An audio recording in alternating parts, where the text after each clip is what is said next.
Join me while I get my makeup done at Mecca. For those who don't know, Mecca is an Australian cosmetic retailer founded in 1997. They have over 100 stores across Australia and New Zealand. The retailer brought brands like NARS and Stila to Australia.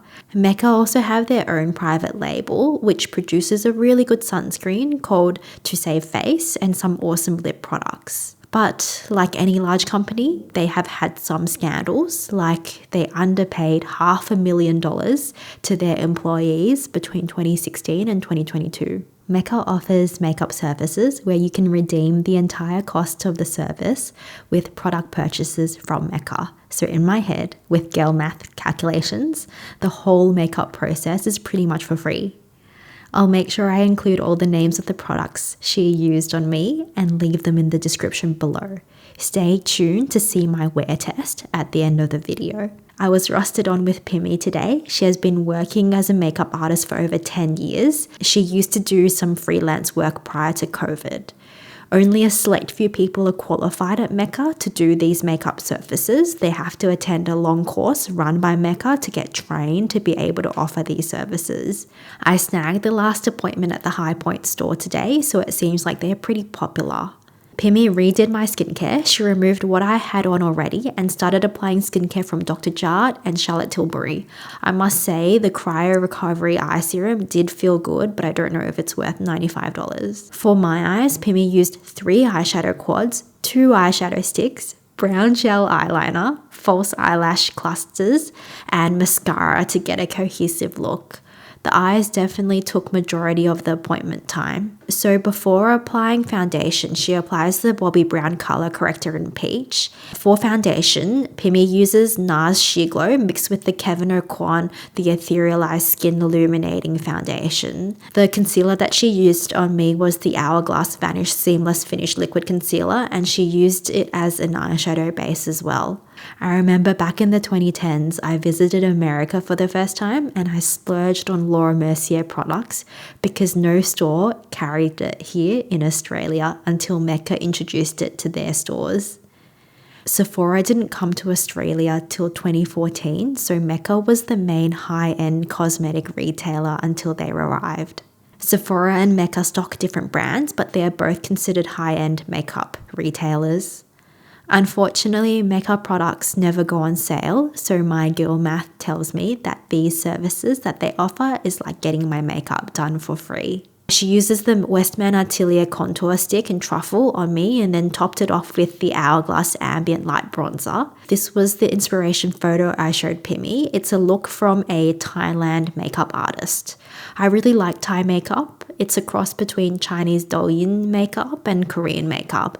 Douyin makeup can look really intense in person, especially the contouring around the eyes, and Korean makeup can look quite natural, so I think Thai makeup is situated somewhere in between.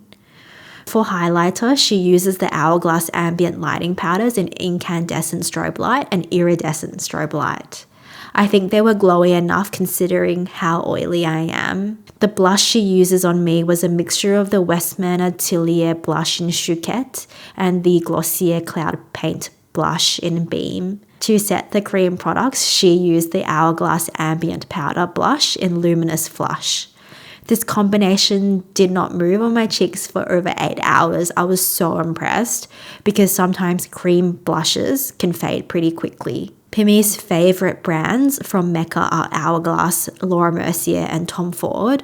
Her favourite setting powder is the Airbrush Flawless Finish powder from Charlotte Tilbury, and her favourite setting spray is the Airbrush Flawless Setting Spray, also from Charlotte Tilbury.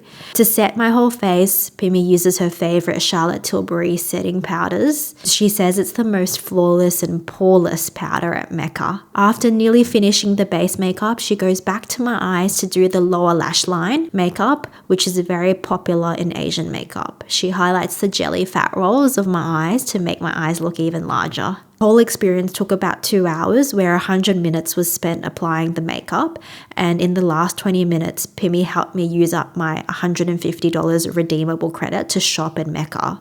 I was tempted to buy the eyeshadow palettes that she used on me, but they were so expensive. I would have used up all my credit on one eyeshadow palette. Instead, I purchased the Glossier Cloud Paint Blush in Puff, the Hailey Bieber Made Famous Hourglass Powder Veil Double-Ended Brush, and the NARS Soft Matte Concealer. I was really impressed by the hygiene practices of Mecca and Pimmy. She used a disposable wand to apply my mascara and brow gel. She used a clean spatula to dig out the product and then a clean brush to apply it on me. And if she was using something straight from a tube or a stick, they were disinfected with alcohol first. I also got free water on arrival and I felt really well looked after. For my eyebrows, she applied a clear eyebrow gel first from Morphe and then filled them in with an eyebrow powder and then a pencil. I'm going to start using brow gel first at home now because my clear brow gel pot gets so dirty if I use it after applying powder and pencil in my brows. The eyelashes that I chose were the Mecca branded single medium to short cluster lashes. My lashes are pretty short, so I thought that the medium to long would be a bit over the top. I like the eyelashes, they're wispy and they don't make my eyes feel very heavy. Sometimes fake eyelashes can make my eyes look sleepy and these don't do that. Also, I am allergic to latex and hard metals and water, and nothing reacted poorly on my skin. So for anyone who has sensitive skin, these products are definitely approved. If I were to give some feedback to Mecca about its service, I would say that I would have liked an apron to cover my clothes like those at the hairdressers, because the makeup fallout and dust fell on my white t-shirt and black skirt. When I was getting my makeup done in Korea, they gave me this super cute pink apron to wear that protected my clothes.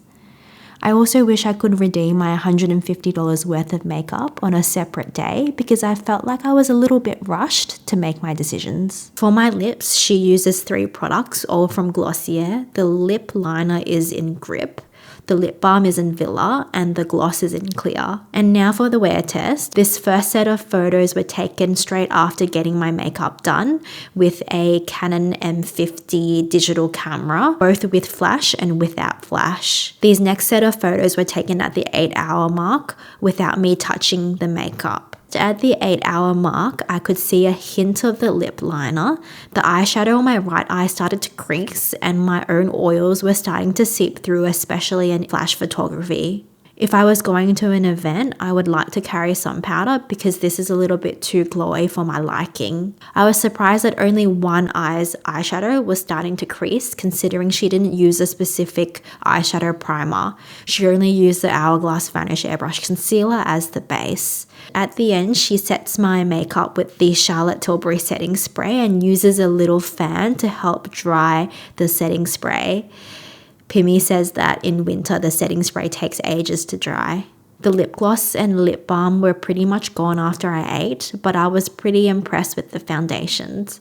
The NARS Sheer Glow and the Kevyn Aucoin foundation definitely held up. And if you didn't already know, I'm really happy with how everything turned out. Glossier was just introduced to Mecca a couple days ago, so they have a Glossier photo booth and they were giving out free samples of the Glossier perfume and Glossier You.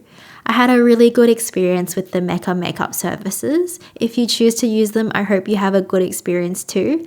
Thank you so much for watching and see you in another video. Bye!